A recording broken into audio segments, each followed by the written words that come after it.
Le 16 mai 1674, la Compagnie des Indes occidentales concédait la seigneurie de la Petite-Nation à Monseigneur François de Laval, vicaire apostolique de la Nouvelle-France.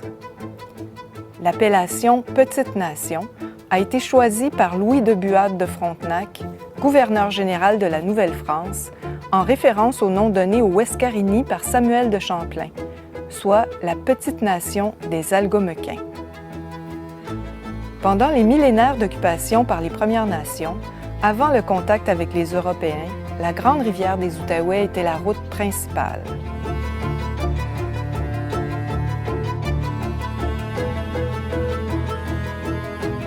« 350 ans plus tard, le Congrès de la Fédération Histoire Québec se tiendra le 16 mai 2024 à Montebello, au cœur du domaine seigneurial, pour célébrer cet anniversaire québécois d'importance.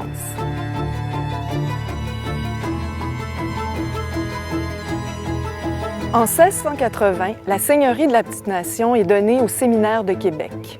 C'est la grande période des coureurs de bois et de la traite des fourrures. La seigneurie demeure une seigneurie ecclésiastique où l'économie des pelleteries demeure jusqu'en 1801, au moment où Joseph Papineau en devient propriétaire.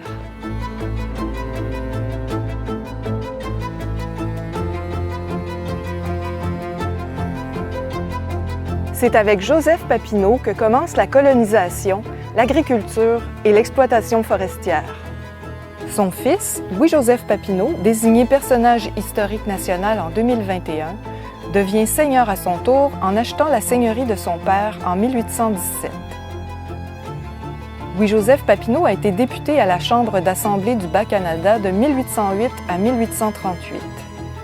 Chef du Parti patriote, il mobilise une partie de la population autour d'un programme de réforme constitutionnelle qui sera soumis au Parlement britannique en 1834. C'est le rejet de ces réformes qui mène aux rébellions de 1837 et de 1838. Forcé à l'exil, il rentre au Bercail en 1845 après avoir été amnistié. Durant son absence, c'est son frère, Denis-Benjamin Papineau, qui s'occupe de la seigneurie à titre de régisseur. À son retour d'exil, Louis-Joseph s'installe à Montebello. Il y dirige la construction de son fameux manoir et d'autres immeubles. Cet ensemble immobilier est maintenant le lieu historique national du manoir Papineau, administré par Parc Canada.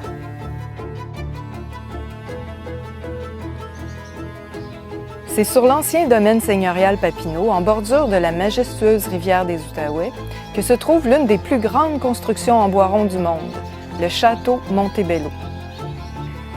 Le château est la pièce maîtresse du centre de villégiature du château Montebello, un site patrimonial protégé depuis 2017.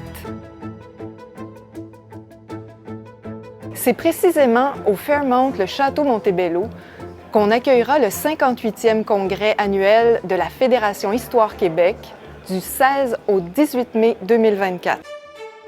Le 16 mai, nous vous convions d'abord à une grande fête, un événement de commémoration et de célébration à l'église historique de Montebello. Le 18 mai se tiendra le 25e Salon du patrimoine, organisé par le Réseau du patrimoine de Gatineau et de l'Outaouais. Vous pourrez découvrir Montebello, un village chaleureux et accueillant, avec ses restaurants, ses boutiques et ses circuits, à pied ou à vélo, à quelques pas de l'hôtel. Ensuite à Plaisance, vous y découvrirez les impressionnantes chutes de Plaisance, le parc national, lieu de conservation et de valorisation du patrimoine naturel et culturel.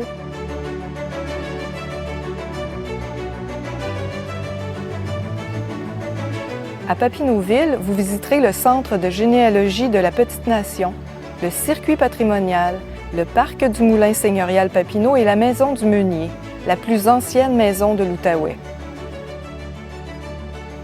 Sans oublier Saint-André-Avelin et son musée des pionniers, et l'incontournable et célèbre parc Oméga à Notre-Dame-de-Bon-Secours, un immense domaine voué à la découverte de la faune sauvage et de l'histoire de la région. Venez vivre avec nous une expérience inoubliable à l'occasion du 350e anniversaire de la Seigneurie de la Petite-Nation du 16 au 18 mai 2024.